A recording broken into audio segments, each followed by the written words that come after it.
All right. We are going to finish book 2 of the Yoga Sutras today.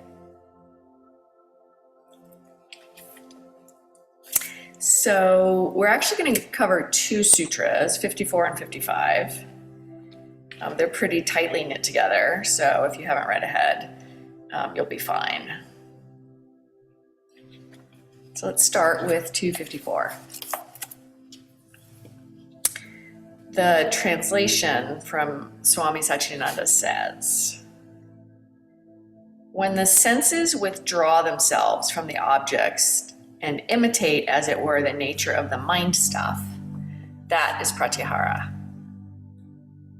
So when the senses withdraw themselves from objects and imitate the mind stuff, that is pratyahara.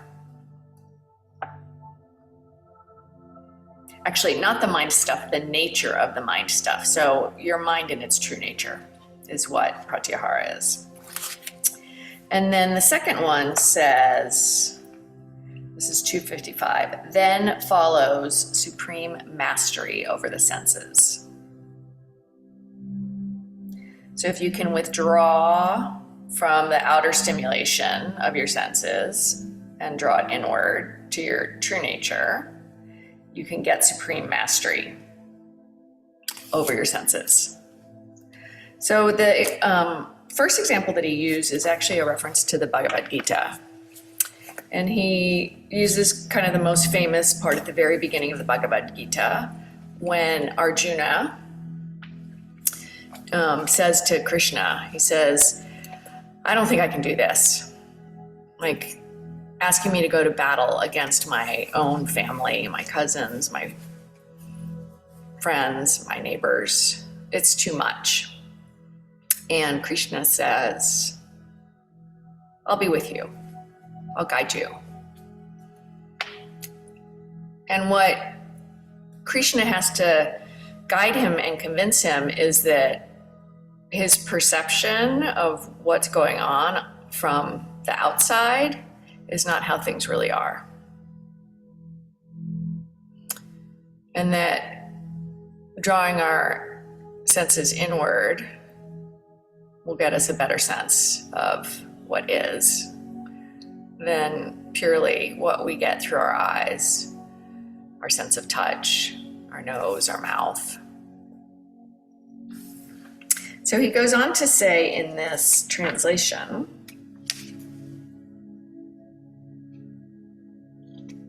the senses are like a mirror. Turned outward, they reflect the outside. Turned inward, they reflect the pure light.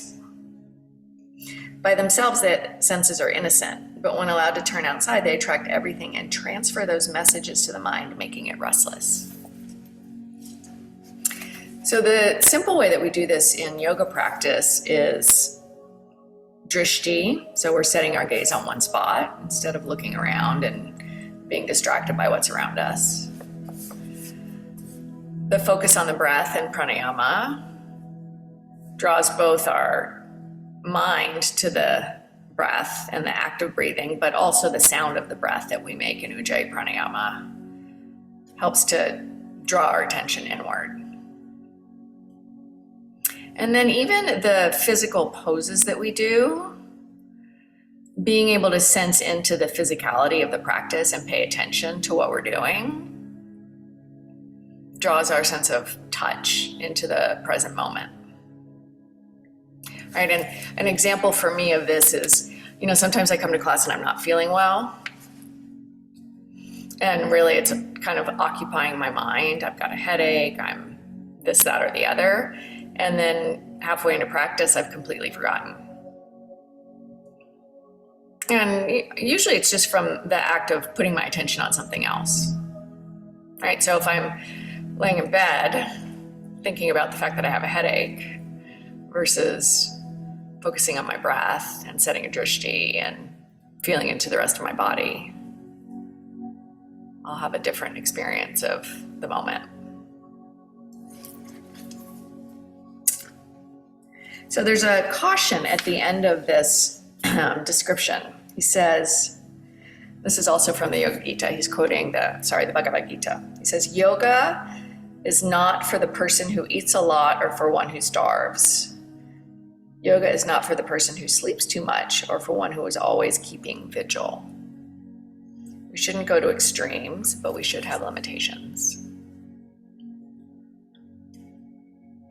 So as I was meditating this morning, the phrase that came to mind for me with respect to this is just garbage in, garbage out.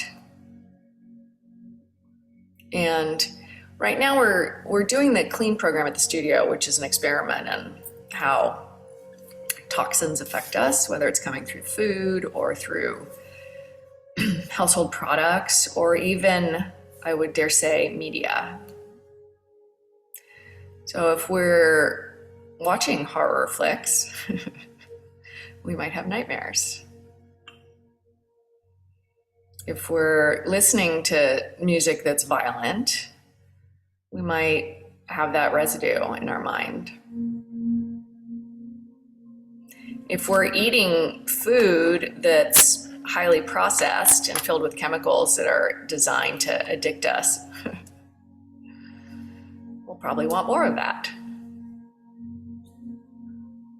So the idea is that this practice allows us to practice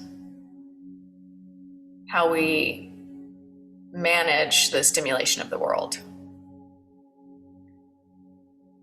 So what we allow in, how we digest it, and how that makes us feel. And this practice that we do on Sundays of mindfulness is really about that. What we let into our mind, how we digest it, and how it affects us. So I feel like the mind is a lot like the other organs of detox that we have in our body. So we have a liver that processes things that our body doesn't need too much of. And we have the ability with a regular practice to process the things that happen to us and create a greater sense of well-being. And then if we're listening, we might realize like, oh, when I watch that before I go to bed, when I read the news before I go to bed, if I don't clean my mind before I go to bed, I'm probably going to have restless sleep.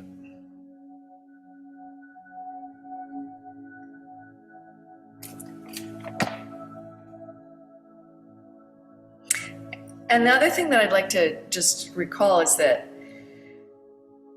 it's practice. So he's saying when we practice withdrawing our senses from the stimuli that cause a toxic state of being, we gain supreme mastery. So it's not like you can do this once and it's like, okay, got that, I'm good. So even if it's just once a week, a cleanse for our mindset.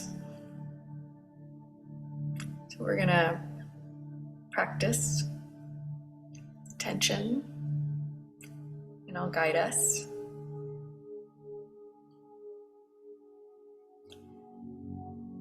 So I'm gonna invite you to create a physical situation, foundation.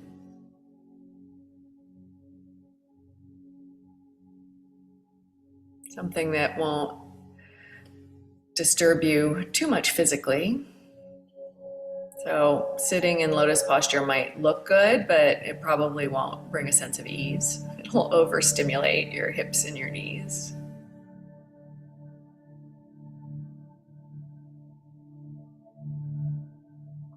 Once you're situated, closing our eyes is a way to also control the senses. If that's not safe or comfortable, just setting a soft drishti, a soft gaze, narrowing the amount of input through the sense of sight.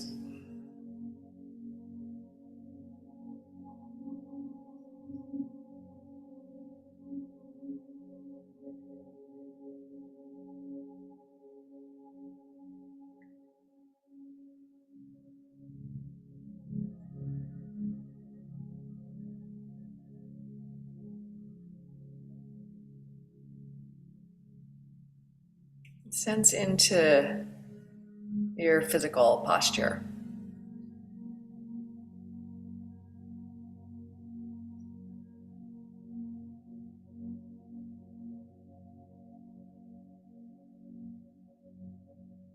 Notice what's drawing your attention.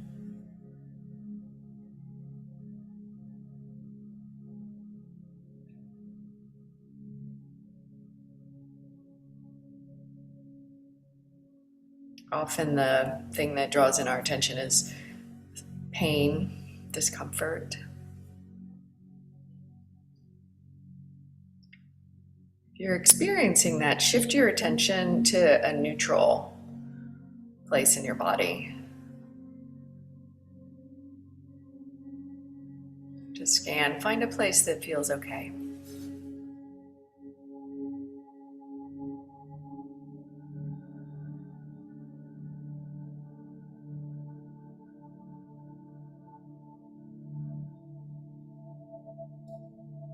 Get interested in that feeling.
Moving your attention toward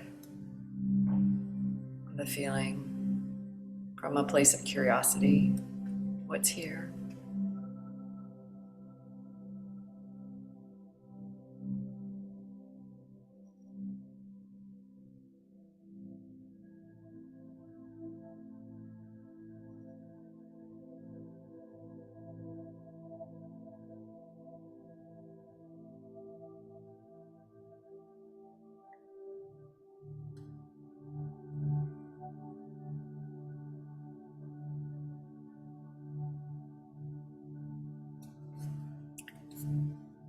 Perhaps you start to really tune into the energy, sense of the energy in your body.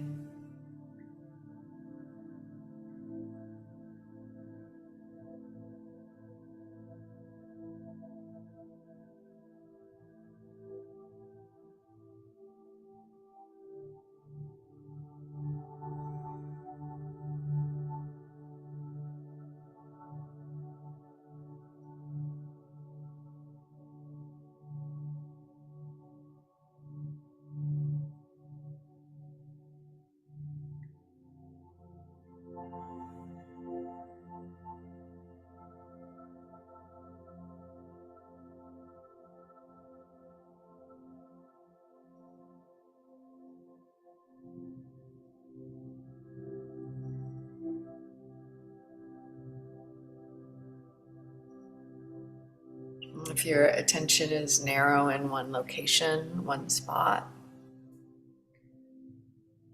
allowing your attention to expand.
Maybe you sense that energy as an inner light.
Notice how you feel.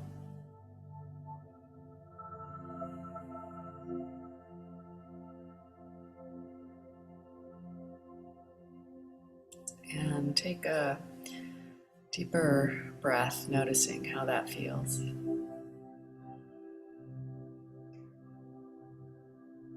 And again, just really sensing into the feeling of your own breath.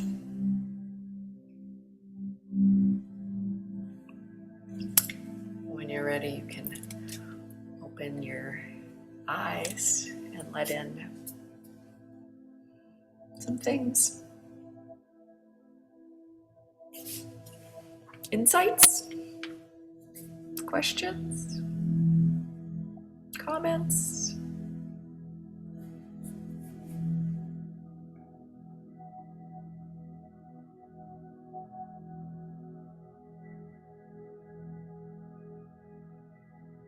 All right.